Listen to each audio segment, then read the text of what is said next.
कहानी की शुरुआत एक बड़े से जंगल से शुरू होती है, जिसके ऊपर आज एक हेलीकॉप्टर उड़ रहा था। इसके अंदर जॉन बैठा था, खूबसूरत नीना भी बैठी थी। इसी में नीना का छोटा भाई विंस भी था और उसके साथ लोकल गाइड तारा भी बैठा था। हेलीकॉप्टर के पिछले हिस्से में कुछ मजदूर भी बैठे थे, जिनका काम सामान उठाना था।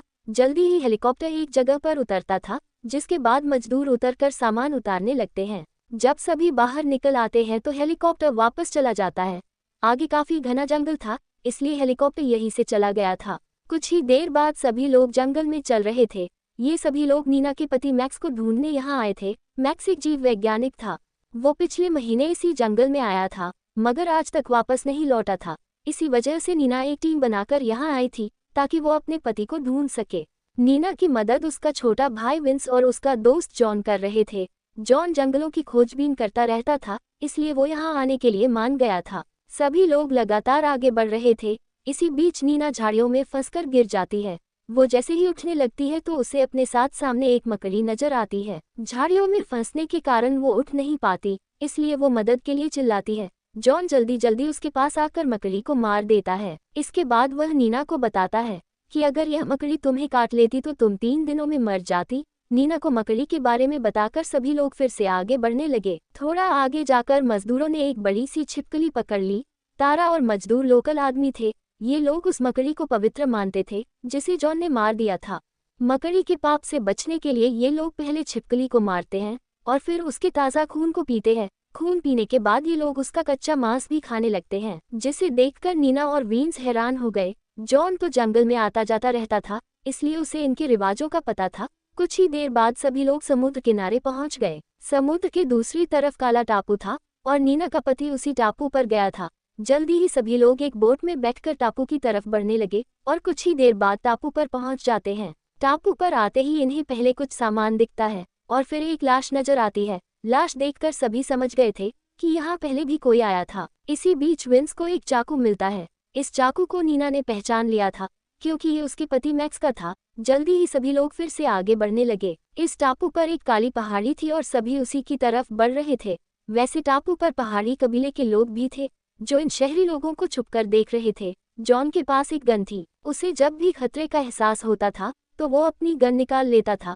कुछ ही देर बाद रात होने वाली थी, इसलिए सभी ने एक जगह देखकर टेंट लगा लिए। सभी ने आज काफी सफर किया था, जिस कारण वो जल्दी ही सो गए। रात को जब सभी गहरी नींद में थे तो तारा किसी की आवाज सुनकर जाग जाता है। जागने के बाद वो उसी तरफ बढ़ने लगता है जिस तरफ से आवाज आई थी। वो जैसे ही थोड़ी दूर जाता है तो उसके सामने पहाड़ी कबीले का एक जंगली आ जाता है। इस जंगली को देखकर तारा बिल्कुल नहीं डरता, बल्कि जंगली उसका स्वागत करता है। वैसे तारा भी इसी कबीले से वास्ता रखता था। वो योजना बनाकर शहर जाता था और वहाँ के लोगों को फंसाकर जंगल में ले आता था। अगले दिन सुबह बारिश होने लगी। जॉन ने तारा को ढूंढने की बहुत कोशिश की, लेकिन तारा उसे कहीं नहीं मिलता। सभी को लगा था कि तारा डरकर भाग गया, इसलिए वो तारा को भूलकर आगे बढ़ने लगते हैं। देखते ही देखते सभी लोग एक नदी के पास पहुंच गए। नदी को पार करने के लिए सभी लोग एक किश्ती में सवार हो गए। ये लोग काली पहाड़ी की तरफ जा रहे थे और उस तक पहुंचने के लिए नदी पार करना जरूरी था। रास्ते में कश्ती एक जगह फंस जाती है। एक मजदूर जैसे ही उसे निकालने लगता है तो एक मगरमच्छ उसे पकड़ लेता है। जॉन उसे बचाने की कोशिश तो करता है, लेकिन मगरमच्छ मजदूर को खा जाता है। किसी तरह नदी पार करने के बाद सभी लोग फिर से आगे बढ़ने लगते हैं। इस बार दूसरे मजदूर का पैर एक जाल में फंस जाता है, जिसके बाद वह भी तड़प तड़प कर मर जाता है। मजदूर की दर्दनाक मौत देखकर सभी बेहद डर गए। आखिरी मजदूर तो इतना डर गया था कि वो डरकर एक तरफ भागने लगा था। जॉन और विंस की नज़र जैसे ही उस पर पड़ती है तो वो उसे रोकने के लिए भागते हैं। उनके जाने के बाद नीना अकेली रह गई थी। वो भी जॉन के पीछे भागने लगी, लेकिन भागते भागते वो रास्ता भटक गई। उधर मजदूर के सामने पहाड़ी कबीले का एक जंगली आता है और वो एक ही हमले में उसे मार देता है। जॉन और विंस जब मजदूर तक पहुंचते हैं तो उसकी लाश देखकर वो भी डर जाते हैं। दूसरी तरफ नीना के पास भी एक जंगली पहुंच गया। वो जैसे ही उसे मारने लगता है तभी विल नाम का आदमी गोली चलाता है, जिससे डरकर जंगली भाग जाता है। इसी बीच विंस और जॉन भी नीना के पास पहुंच गए। विल उन्हें बताता है कि नीना की जान खतरे में थी और मैंने इसकी जान बचाई है। कुछ देर बाद विल सभी को लेकर माया कबीले में पहुंच गया। इसी कबीले में नील्सन नाम का आदमी भी रहता था और वो पहले जॉन का उस्ताद हुआ करता था। जॉन को कबीले में देखकर नील्सन खुश हो गया था। इसके बाद नीलसन सभी को कबीले के सरदार और सरदार की बीवी सूरा से मिलवाता है। विल्स को सूरा पहली नज़र में ही अच्छी लगी और सूरा ने भी उसे पसंद कर लिया था। विल नीलसन को बताता है कि नीना की टीम भूखी प्यासी थी, इसलिए उन्हें यहाँ लाया गया। नीलसन सभी को विल के बारे में बताता है कि विल एक डॉक्टर है और वो उसके साथ ही यहाँ आया था। एक दूसरे को जानने के बाद सभी लोग खाना खाने लगे। नीलसन को बता दिया था कि नीना अपने पति को ढूंढने काली पहाड़ी में जाना चाहती है। नीलसन सभी को बताता है कि काली पहाड़ी के पास ही पहाड़ी कबीला रहता है। पहाड़ी कबीले वाले हवस के प्यासे और आदमखोर भी हैं, मगर नीना हर हाल में काली पहाड़ी जाना चाहती थी, इसलिए वो उनकी बातों पर ज्यादा ध्यान नहीं देती। कुछ देर बाद रात हो गई और कबीले में जश्न शुरू हो गया। ये जश्न नीना की टीम के स्वागत में मनाया जा रहा था। इसी बीच सूरा विंस के पास आती है और अपने कपड़े उतारकर उसके साथ इंटीमेट हो जाती है। सूरा के पीछे पीछे सरदार भी विंस तक पहुंच गया। वो जब अपनी बीवी को विंस के साथ देखता है तो वो टूट जाता है।